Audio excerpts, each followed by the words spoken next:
मी प्राध्यापक डॉक्टर अनिल कारंजकर, सावित्रीबाई फुले पुणे विद्यापीठ इथे पद्मश्री डॉक्टर विठ्ठलराव विखे पाटील अध्यासनाचा प्रमुख म्हणून काम पाहत आहे। सहकार भारती आणखीन अस्तित्व फाउंडेशन यांच्या माध्यमातून स्त्रियांना स्वरोजगाराच्या संधी उपलब्ध करून देण्यासाठी मला वाटतं की आपण एक आज इथं उत्तम असं व्यासपीठ उपलब्ध करून दिलेलं आहे।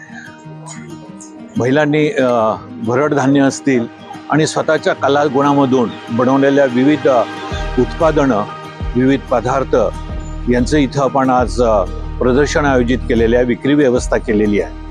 आजच्या आर्थिक परिस्थितीमध्ये स्वयंरोजगाराशिवाय परिणाम नाही।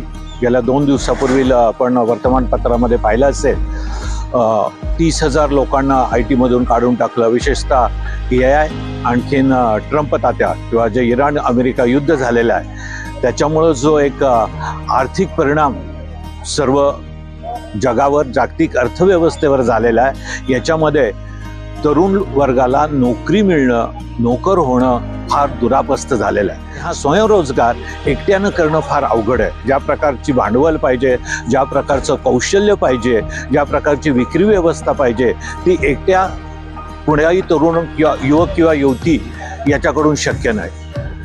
एक समूह तयार केल्याशिवाय, एक संघ तयार केल्याशिवाय, एकत्र येऊन काम केल्याशिवाय, जे आमचं सहकारामध्ये तत्व आहे, एकत्र येऊन काम करून एकमेकाला मदत करूया, त्याप्रमाणे एक इंजिनियर असेल, एक फार्मासिस्ट असेल, एक अकाउंटचा विद्यार्थी असेल, एक कला शाखेचा विद्यार्थी असेल, असे सर्व प्रकारचे विद्यार्थी एकत्र येऊन त्यांनी जर सहकारी संस्था स्थापन केली, एक स्वयंरोजगाराचा प्रयत्न केला तर त्यामध्ये ते लवकर यशस्वी होतील, चांगल्या प्रकारे स्थिरावू शकतील। त्यामुळं आज जो इथं सहकार भारती आणि अस्तित्व फाउंडेशन यांनी हा जो प्रयत्न केलेला आहे, स्वयंरोजगारासाठी महिलांना जे एक पाठबळ देण्याचा प्रयत्न केला, तो अतिशय स्तुत्य आहे।